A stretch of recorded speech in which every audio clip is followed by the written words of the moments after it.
बहुत बातें करनी है आपसे। सिक्योरिटी, तुमने इन्हें अंदर क्यों नहीं बिठाया? गार्ड ने शर्म से सिर नीचे झुका लिया। वो देखकर शरदराव ही बोले, इनकी कोई गलती नहीं है, दरअसल आपकी मीटिंग चल रही थी, आपको तकलीफ न हो इसलिए मैं ही बाहर रुक गया था। चेयरमैन साहब ने शरदराव का हाथ अपने हाथ में लिया और उनको अपने आलीशान चेंबर में ले गए। बैठिए सर, अपनी कुर्सी की ओर इंगित करते हुए बोले। नहीं नहीं, वो कुर्सी आपकी है, शरदराव सकपकाते हुए से बोले। सर, आपके कारण वो कुर्सी मुझे मिली है, तब पहला हक आपका है। चेयरमैन साहब ने जबरदस्ती उन्हें अपनी कुर्सी पर बिठाया।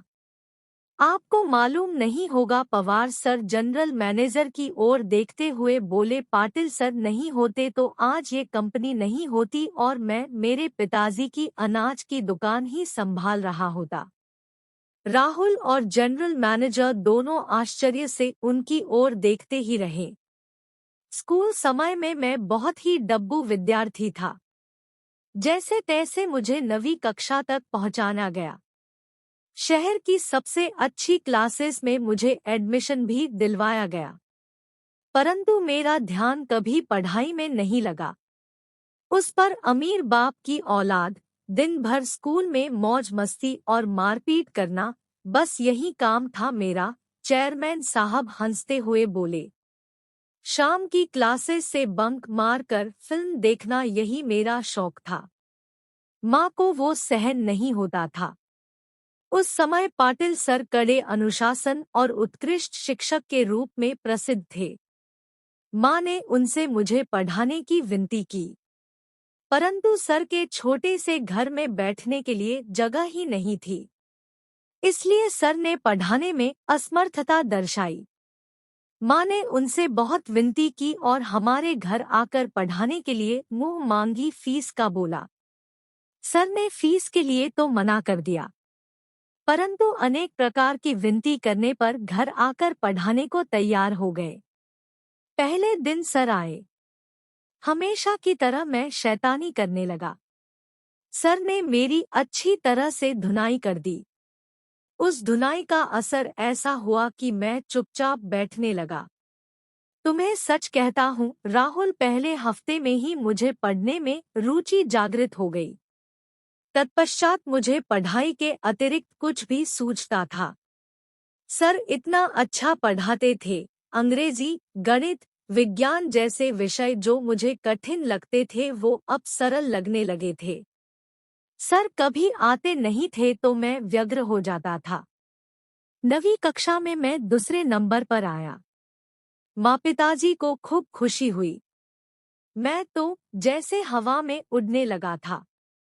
10वीं में मैंने सारी क्लासेस छोड़ दी और सिर्फ पाटिल सर से ही पढ़ने लगा था और 10वीं में मेरिट में आकर मैंने सबको चौंका दिया था।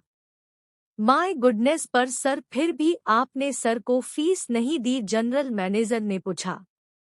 मेरे माँ पिताजी के साथ मैं सर के घर पेड़े लेकर गया था। पिताजी ने सर को 1 लाख रुपए का चेक दिया।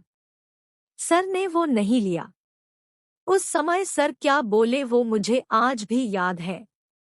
सर बोले, मैंने कुछ भी नहीं किया, आपका लड़का ही बुद्धिमान है।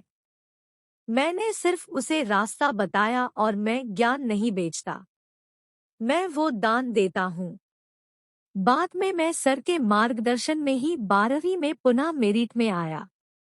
बाद में इंजीनियरिंग करने के बाद अमेरिका जाकर M.S किया और अपने शहर में ही यह कंपनी शुरू की। एक पत्थर को तराश कर सर ने हीरा बना दिया और मैं ही नहीं, सर ने ऐसे अनेक असंख्य हीरे बनाए हैं। सर आपको कोटि कोटि प्रणाम। चेयरमैन साहब ने अपनी आंखों में आए अश्रु रुमाल से पोंछे। परंतु यह बात तो अद्भुत ही है कि बाहर शिक्षा का और ज्ञानदान का बाजार भरा पड़ा होकर भी सर ने 1 रुपया भी न लेते हुए हजारों विद्यार्थियों को पढ़ाया, न केवल पढ़ाए पर उनमें पढ़ने की रुचि भी जगाई। वहाँ सर मान गए आपको और आपके आदर्श को।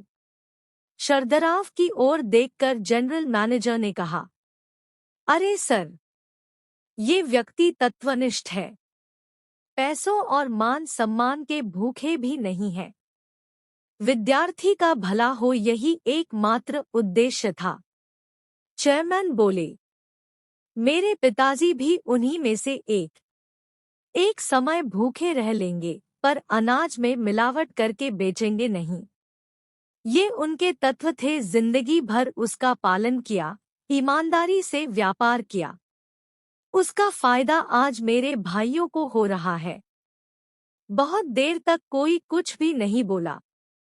फिर चेयरमैन ने शरदराव से पूछा, सर, आपने मकान बदल लिया या उसी मकान में रहते हैं? उसी पुराने मकान में रहते हैं सर। शरदराव के बदले में राहुल ने ही उत्तर दिया। उस उत्तर में पिताजी के प्रति छिपी नाराजगी तत्पर चेयरमैन साहब की समझ में आ गई। कह रहा, फिर सर, आज मैं आपको गुरु दक्षिणा दे रहा हूँ।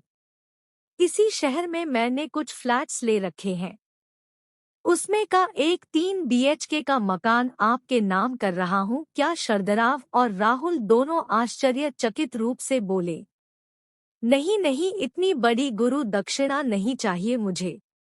शरदराव आग्रहपूर्वक बोले। चेयरमैन साहब ने शरदराव के हाथ को अपने हाथ में लिया। सर, प्लीज ना मत करिए और मुझे माफ करें। काम की अधिकता में आपकी गुरु दक्षिणा देने में पहले ही बहुत देर हो चुकी है। फिर राहुल की ओर देखते हुए उन्होंने पूछ लिया, राहुल, तुम्हारी शादी हो गई क्या? नहीं सर, जम गई है, और जब तक रहने को अच्छा घर नहीं मिल जाता तब तक शादी नहीं हो सकती। ऐसी शर्त मेरे ससुरजी ने रखी होने से अभी तक शादी की डेट फिक्स नहीं की, तो फिर हाल भी बुक नहीं किया। चेयरमैन ने फोन उठाया और किसी से बात करने लगे। समाधानकारक चेहरे से फोन रखकर धीरे से बोले, अब चिंता की कोई बात नहीं, तुम्हारे मेरीज गार्डन का काम हो गया। सागर लॉन्स तो मालूम ही होगा सर, वह तो बहुत महंगा है। अरे, तुझे कहाँ पैसे चुकाने हैं? सर के सारे विद्यार्थी सर के लिए कुछ भी कर सकते हैं। सर के बस एक आवाज देने की बात है, परंतु सर तत्वनिष्ठ है, वैसा करेंगे भी नहीं। इस लॉन्स का मालिक भी सर का ही विद्यार्थी है। उसे मैंने सिर्फ बताया, सिर्फ हाल ही नहीं तो भोजन सहित संपूर्ण शादी का खर्चा भी उठाने की जिम्मेदारियां ली है उसने, वह भी स्वखुशी से। तुम केवल तारीख बताओ और सामान लेकर जाओ। बहुत बहुत धन्यवाद सर। राहुल अत्यधिक खुशी से हाथ जोड़कर बोला, धन्यवाद मुझे नहीं, तुम्हारे पिताश्री को दो राहुल, ये उनकी पुण्याई है। और मुझे एक वचन दो राहुल, सर के अंतिम सांस तक तुम उन्हें अलग नहीं करोगे और उन्हें कोई दुख भी नहीं होने दोगे। मुझे जब भी मालूम चला कि तुम उन्हें दुख दे रहे हो तो न केवल इस कंपनी से लात मारकर भगा दूंगा, परंतु पूरे महाराष्ट्र भर के किसी भी स्थान पर नौकरी करने लायक नहीं छोड़ूंगा। ऐसी व्यवस्था कर दूंगा। चेयरमैन साहब कठोर शब्दों में बोले, नहीं सर, मैं वचन देता हूँ, वैसा कुछ भी नहीं होगा। राहुल हाथ जोड़कर बोला। शाम को जब राहुल घर आया तब शरदराव किताब पढ़ रहे थे। पुष्पाबाई पास ही सब्जी काट रही थी। राहुल ने बैग रखी और शरदराव के पाँव पकड़कर बोला, पापा, मुझसे गलती हो गई। मैं आपको आज तक गलत समझता रहा। मुझे पता नहीं था पापा, आप इतने बड़े व्यक्तित्व लिए हो। शरदराव ने उसे उठाकर अपने सीने से लगा लिया। अपना लड़का क्यों रो रहा है, पुष्पाबाई की समझ में नहीं आ रहा था, परंतु जरूर कुछ अच्छा ही घटित हुआ है, इसलिए पिता पुत्र में प्यार उमड़ रहा है। ये देखकर उनके नयनों से भी कुछ बूंदे गाल पर लुढ़क आई। दोस्तों, कैसी लगी यह है कहानी? इस बारे में हमें अपने विचार नीचे कमेंट्स के माध्यम से अवश्य दें। लाइक एंड सब्सक्राइब करें।